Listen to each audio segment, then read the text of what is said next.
Excuse me.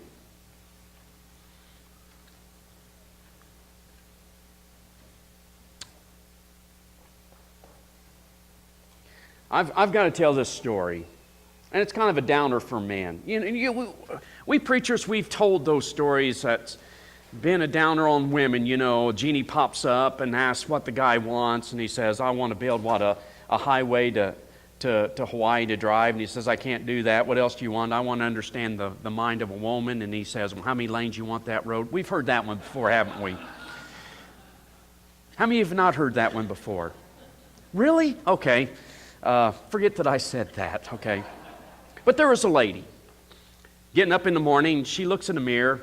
It's in the bedroom, and the husband notices that she's looking at it, and she looks in the mirror and says, I wish I was at 9. He heard her, so he thought, I'm going to make a special day for my wife. If that's what she wants, then she's going to have it. So that morning, they got dressed, and he says, I'm going to take you someplace special, darling, and they go out to... I can't remember, it's Kings Island or Six Flags, and they ride all those rides, all the loop-de-loop ride and all the spinny rides, and her head spinning and her stomach sick. But the day wasn't over, so figured, well, I'm going to take her to Chuck E. Cheese. So they go there, they eat the pizza, and she got to shake hands with the mouse, whoever that is, and they played the games, the little bowling game and all that, and got... what is it? You have to get 1,000 tickets to get a little trinket. She did that thing, and I figured the day's not over. Now we need to do supper, so he takes her out to McDonald's, and he orders for these Happy Meals, and by that time her head's spinning, and she's not feeling good, and after the French fries, she goes into the restroom and loses her meals. When they get home, she's a little bit perturbed at him. He says, honey, why did you do that? Says, I heard you this morning. She said, you wish that you were at 9. And she looked at him and says, what I meant is, I wish I was back at size 9, not age 9. There's a moral to this story, in case you... Here's the moral of the story. Even when the man is listening, he still gets it wrong. All right. Some says amen. Okay. How's that adage goes? If a tree falls in the wilderness and there's no one there to hear it, is it still the man's fault? Okay, I was going to tell that for Mother's Day next week. Decisions. Where to go to college? What type of job should you do? Should you adopt or should you not adopt? Should you get married or not married? And if you're going to get married, to whom shall you marry? Is it time to change jobs or just stay with the same outfit with whom you're working? When should you retire and how much should you set back to retire? If you own a business, should you hire another employee or 2 employees? What are you going to do about your aging parents?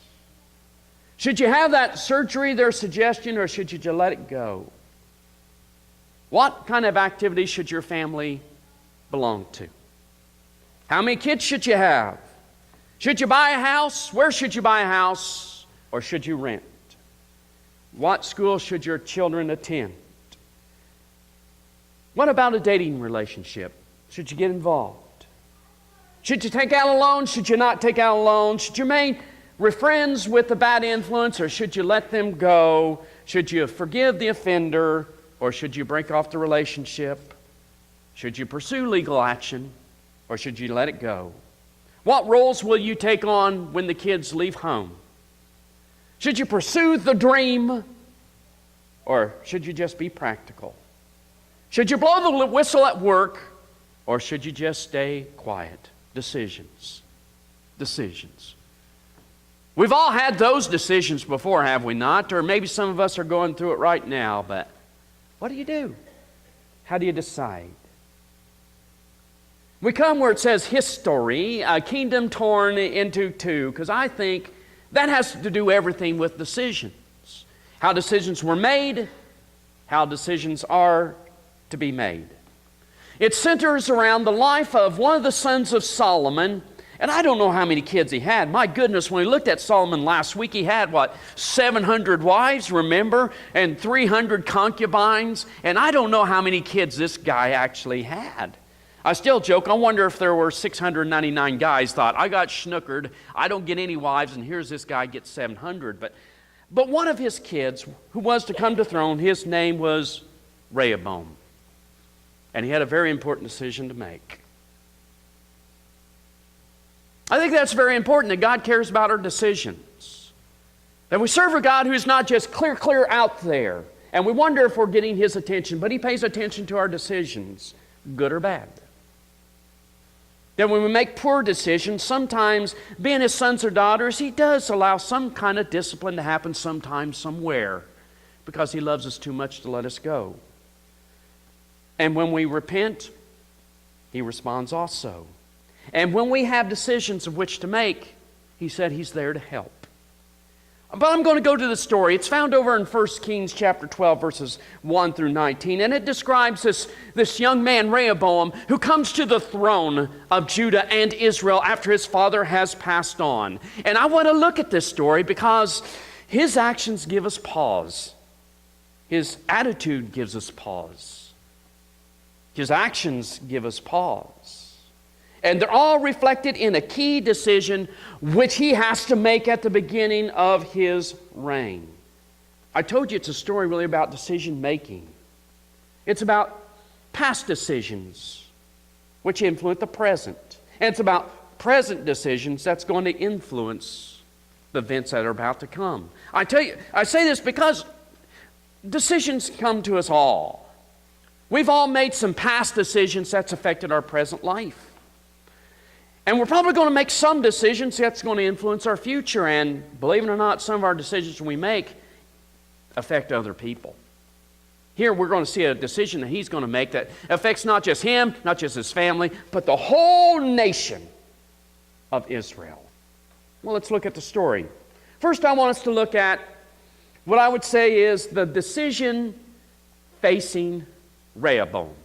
The decision facing Rehoboam. Let's look at chapter 12, verses 1 to 4. We read these words.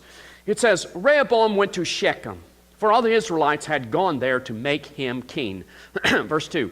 Now, when Jeroboam, and I think he was like a general of the army who went down to Egypt. He says, when Jeroboam, son of Nebat, heard this, he was still in Egypt, where he had fled from King Solomon. He returned from Egypt. Verse 3.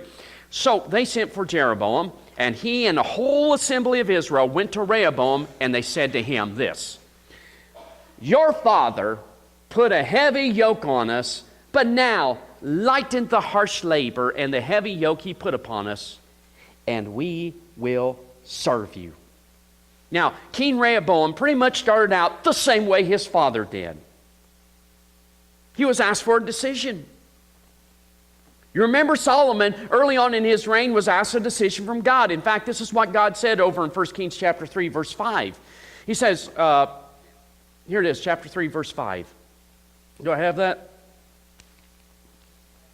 Okay, just a second. All right. It says, in Gibeon, Jehovah God appeared to Solomon in a dream at night, and God said, ask what I shall give thee. We remember that. Solomon could ask for anything. He could ask for long life, his enemies to be conquered, good health, but he asked for one thing. God, I want wisdom to know how to rule these people. And God was very pleased with that. And because of that, he gave him extra life and he gave him a lot of wealth. Here's Rehoboam.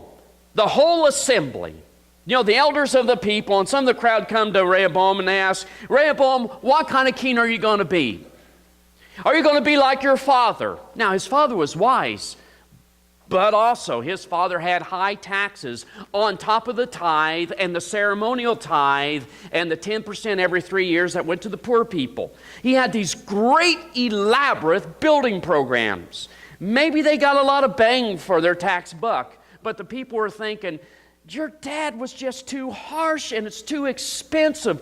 We want a cheaper, gentler, kinder ruler. What do you say, Rehoboam? Well, it seems like this is a harsh thing that they're asking for. They're kind of complaining that too many of us are slaves and we're paying too much, but It just fulfilled what Samuel said earlier when they got a king. In fact, years earlier, here's what Samuel said. You say you want a king? Now here's what's going to happen when you become a king. 1 Samuel chapter 8, verses 11 through 17. Samuel said this when they asked for a king.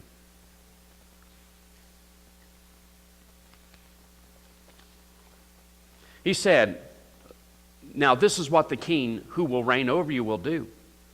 He will take your sons and make them serve with his chariots and horses, and they will run in front of his chariots.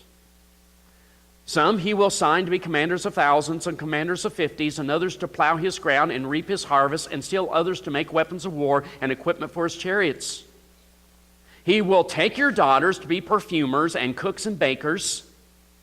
He will take the best of your fields and vineyards. This king will take your olive groves, and he will give them to his attendants. This king, he will take a tenth of your grain and of your vintage, and he's going to give it to his officials and his attendants. Your men servants and your maid servants and the best of your cattle and donkeys, he will take for his own use. He will take a tenth of your flocks, and you yourselves, you will become his slaves. They are complaining that the king is being too harsh. But decades earlier, Samuel said, now here's what's going to happen when you finally get that king that you want so bad. And that's exactly what's happened. It happened in the days of Saul. It happened in the days of David. It happened in the days of his son Solomon.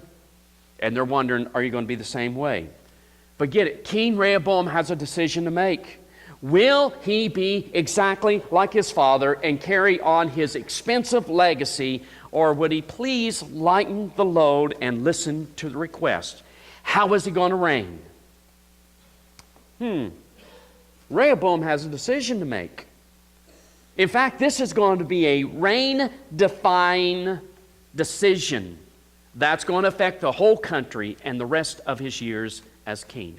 Well, the next part of the passage tells how he comes to his decision. Let's look at point 2, the decision process of Rehoboam, because it will help us today when we have decisions to make. Let's look at it, verses 5 through 11. They asked him, so Rehoboam answered, well, go away for 3 days, and then come back to me. So the people went away. Then Rehoboam consulted the elders who had served with his father Solomon during his lifetime, saying, how would you advise me to answer these people? He asked. And they replied, well, if today you will be a servant to these people and serve them and give them a favorable answer, they will always be your servants.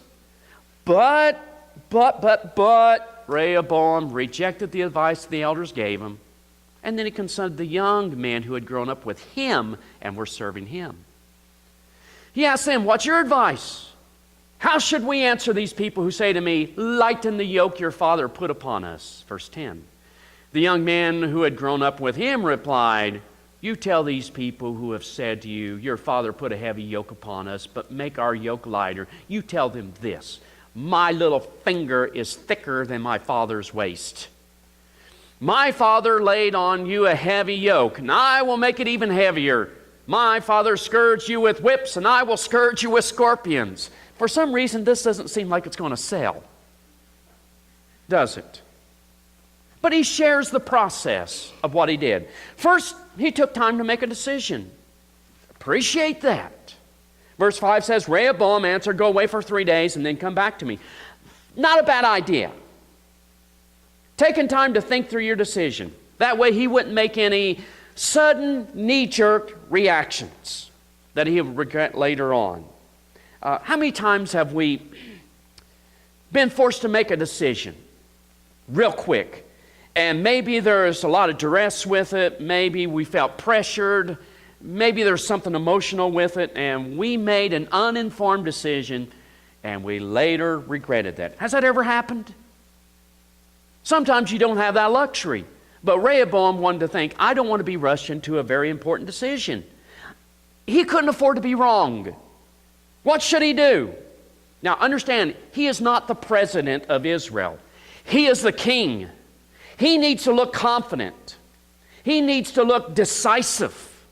He can't appear to be wishy-washy to these people. He is the ruler over their lives.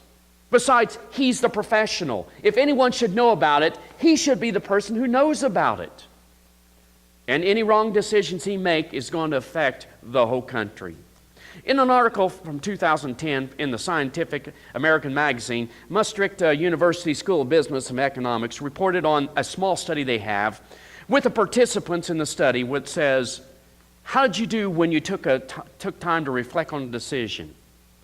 The results were the people who took time to reflect on a decision, they said they were happier and more satisfied with the decisions that they've made. Hasn't that been true in your own life? You felt better when you were given time to think through a decision. Last week, we came together to make a decision on setting aside a very special man to the ministry of the deaconate. It wasn't made in a 1-hour decision. If you talk to the elders, several weeks ago, they prayed. There were some vacancies in the leadership that needed to be filled, and we prayed to God who should fill that, and this one special man came to mind. And we asked him, and we interviewed him, and then we asked, all the elders to get on board, and then we asked the board, and then we told you 2 weeks before the vote for you to go home and to think about and to pray for it, and then finally came back together and did the voting. We gave you time to think. Not a bad idea. To me, I could have said, folks, this is a no-brainer. But still, we wanted to get your say on it and to think about it and to get God's say on it. That's what he's doing here. He's thinking. Secondly, he asked advice about what to do. Verses 6 through 11 recounted how Rehoboam asked advice from 2 different groups. One was the old guard of his father. They were experienced. They had perspective. And then he went and asked the younger pups, the guys who grew up with him, their advice. And they were at polar opposites. They had little or no experience, and they want to please their friend, the new king. But look at the progression of events that happened here. Verse 6, Rehoboam asked the elders for their advice. Verse 7, the elders gave their advice. Verse 8, he rejected their advice. Verse 9, he asked his friends with whom he grew up. Verses 10 and 11, the friends gave their advice. And notice the progression of events. But I wonder, did Rehoboam really want the advice of the elders? Or did he think, I probably have to ask them, they're the old guard, they still have influence with the people, and I've got to make it look good.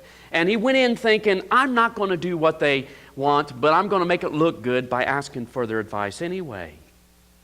We don't know. Did he just go through the motions of giving them the obligatory hearing? Now, Rehoboam's father, Solomon, had much to say about asking for advice. Let's look at a few of the passages over in the book of Proverbs that he wrote. We see this in Proverbs chapter 12, verse 5, where Solomon said, the plans of the righteous are just, but the advice of the wicked is deceitful. Now let's look at verse 15. It says, the way of a fool seems right to him, but a wise man listens to advice. Chapter 19, verse 20. It says, listen to advice and accept instruction, and in the end you will be wise. And over in chapter 20, verse 18, Solomon said, make plans by seeking advice. If you wage war, obtain guidance. Now, when you put those 4 pieces of advice together, I'm sure that Solomon would have told us and told him, ask for advice, but please ask the right people and actually listen to what they have to say. It's kind of like the Stephen Covey's advice of, I want to hear you so that I shall be heard. There's nothing wrong with asking for advice when a major decision is confronting you. It's a wise thing to do. And Rehoboam almost did the wise thing. He halfway did it. He did ask for advice, but did he listen? That's why I brought out that joke. Even if a man listens to you, does he still do it wrong? I kind of enjoyed the joke. Let's go to point 3. Let's look at a decision mistake of Rehoboam. By the way, I'm going to stop here for just a second. I want you to put your minds in gear. Do you notice that there's somebody absent in this process, decision-making process? Did you notice someone's absent here? Who's absent in this decision-making process? I mean, he thinks for himself. He asked the old guys.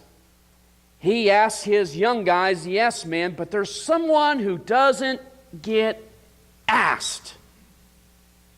Who is that? Raise your hand if you think you know the answer. Who is it? Read through it. You don't say, and he went to pray and he asked God about it. No place.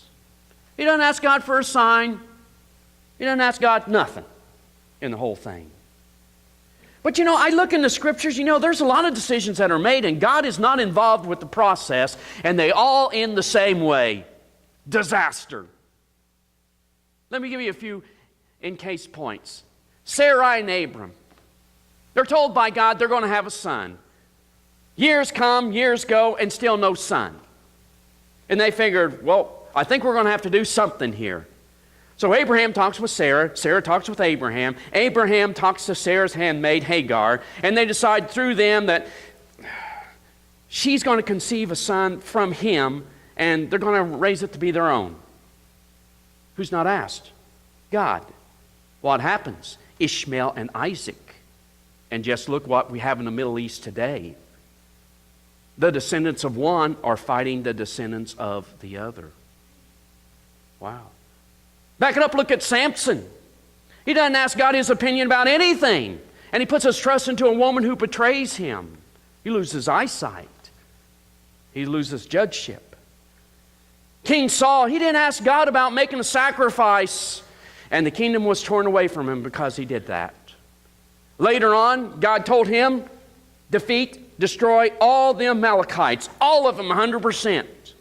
And Saul gets this notion, I am going to save the best for a sacrifice and so on and so forth. But he didn't ask God. And because of that, one of the descendants years later puts it on a law that all the Jews in the empire were to be exterminated. Same thing. David wanted to conduct a census amongst his people, but he doesn't ask God. And there's a plague among them that kills 70,000. Every single time you look in the Bible where people made decisions without God being involved was never good. As a people of faith, God must be a part of every important decision of our life. Not every little one. When you see a sign that's an octagon that's red, what does it mean? Okay, stop sign. Because it has white trim does not mean it's optional, but it's a stop sign. You don't need God to tell you that. You know that. But the important stuff, you need God. And God has a lot to say about stuff already. God has already had a lot to say about what type of person you should marry, whether you should forgive or not. You're ruling your children or your grandchild's life and so on. And when we ignore His Word, you invite destruction and lose His blessing from our lives. As a people of faith, God has directions for our jobs. He has directions already about how we should raise our children. He has directions about how we should spend our monies. He has directions about how we should be spending our time in all of our lives and the manner in which we conduct ourselves out here in church and out there in public and out workplace. King Rehoboam's single biggest mistake was he did not ask God his opinion. That's why in the days of the early church, when they were setting aside leadership, God didn't care to think, what do you think about it? He gave them time to pray so they can think, God, what do you think about that? Before we come back and cast the vote. Let's not make the same mistakes in our life. Well, what should have Rehoboam should have done? He should ask for time to think through a decision. He did that. He should ask for advice. He halfway did that. And he should ask for God's opinion, and he didn't do that. But in order to avoid his mistake, here are 3 little things we could do. It won't be flashed on your screen, but you know them already. First, pray.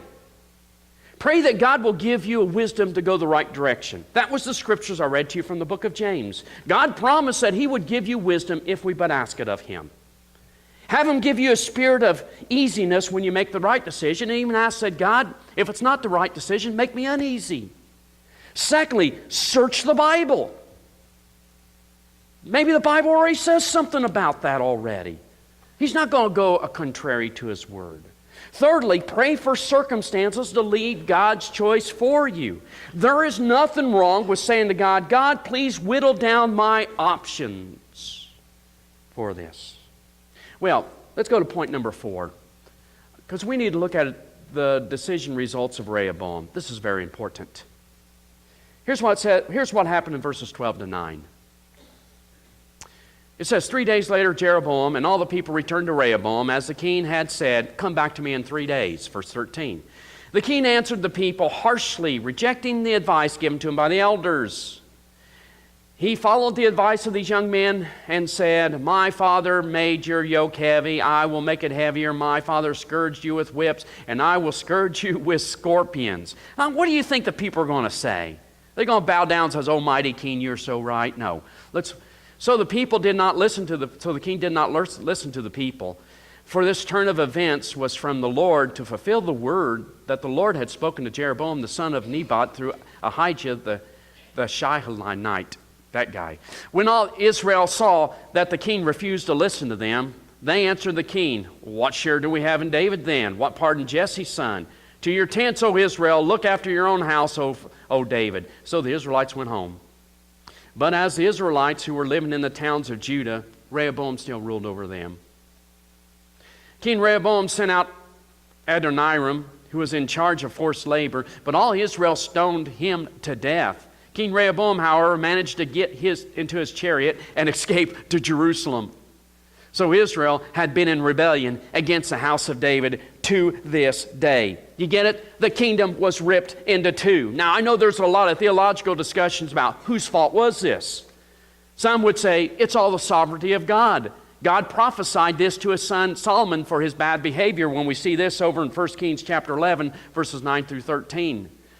It says, "The Lord became angry with Solomon, his father, during his days, because his heart had turned away from the Lord, the God of Israel, who had appeared to him twice. Although he had forbidden Solomon to follow other gods, Solomon did not keep the Lord's command. Therefore, the Lord said to Solomon, 'Since this is your attitude, and you have not kept my covenant, my decrees, which I've commanded you, I will most certainly tear the kingdom away from you and give it to your subordinates. Nevertheless, for the sake of David your father, I will not do it during your lifetime. I will tear it out of your hand of your son. Yet I will not tear the whole kingdom from him, but will give him one tribe for the sake of David my servant, which for the sake of Jerusalem, which I have chosen.'" God prophesied that because of Solomon's bad behavior. But no doubt this guy, Rehoboam, had some bad behavior too, and there will always be a debate about God's sovereignty. But regardless of your view of the sovereignty and the predestination of God, because of two bad leaders' decisions, God's people would be affected for centuries and centuries. They'd be torn in half. 10 tribes to the north, 2 tribes stayed to the south. But they never regained the glory that they had in the days of David and Solomon. It probably would be but 2 generations down the road when grandfather would talk to grandson and say, "Grandson, I tell you, the good old days, in the days of Solomon and David, we were on top of the world. We were the wealthiest nation on earth. And now, look at us." Jeroboam would become the leader of that country up north called Israel, the 10 tribes. And he had such a fear that what was going to happen if the people still went down to Jerusalem to worship, that they would reunite and he would lose his kingdom. So he sets up worship places up north and they worship pagan gods. In the rest of the years, the 2 countries would have 38 rulers and only 5 of them would worship and listen to God at all. Do you get the point? There is a ripple effect. There's a ripple effect here. Now, I just painted the negative side of the story. The effect of negative decisions. But be assured, there's positive decisions and there's positive ripple effects. When you and I make the decision, I will follow the Lord God. And you set that precedent. Many of you listen to James Dobson. He's still on the radio, is he not? You know, there's a time, I think it was his grandfather said, maybe my family tree hadn't been following God, but we will follow God. And many that followed afterward became ministers of the Word, and they followed God. We've seen that. Jonathan Edwards, one of the great preachers in early America, made that stand that says, me and my house, we will follow God. And they traced off his descendants afterwards. And he had tons of preachers in the family, and preachers' wives, and elders and deacons, and college presidents, and a vice president of the United States. I think of a family we knew down in Oblong. Effie Kirk and his wife, or Shorty, I should say, and Effie Kirk, that they made the decision, we will follow God. And you just look at the lives of his children and grandchildren and great-grandchildren, and out of that, because of their decisions, they've had a lot of preachers come through that, and missionaries and preachers' wives and elders and deacons, because that ripple effect where it says, we will follow God. What about you? Maybe you can't do anything about the past, but you can do something about the future. As Joshua said, choose this day whom you shall serve. But as for me and my house, we will serve the Lord. Train up a child in the way he should go, and when he gets older and when he gets a gray beard, he will not depart from it. God will give you wisdom if you but ask it of him. Is this going to be a new day? Is this going to be a new day for you? What shall you decide? I hope you decide for Jesus to give him all your heart. And this could be a new day for you, for your eternity, a new day for eternity. Right now, we're going to have that. We're going to put it on the line. We're going to talk to God and say, God, what do you want me to do? For some people, it might mean stepping out for Jesus for the absolute first time to make him the Lord of your life, be baptized, confess his name. For some of you, it's a rededication. Says, I know where I ended up, Lord, but I'm going to come back to this, and I'm going to set the standard today. For some of you, it might mean joining membership here, or maybe there's someone that needs a prayer, but I'm going to have you stand right now. Jay's going to lead us in the songs.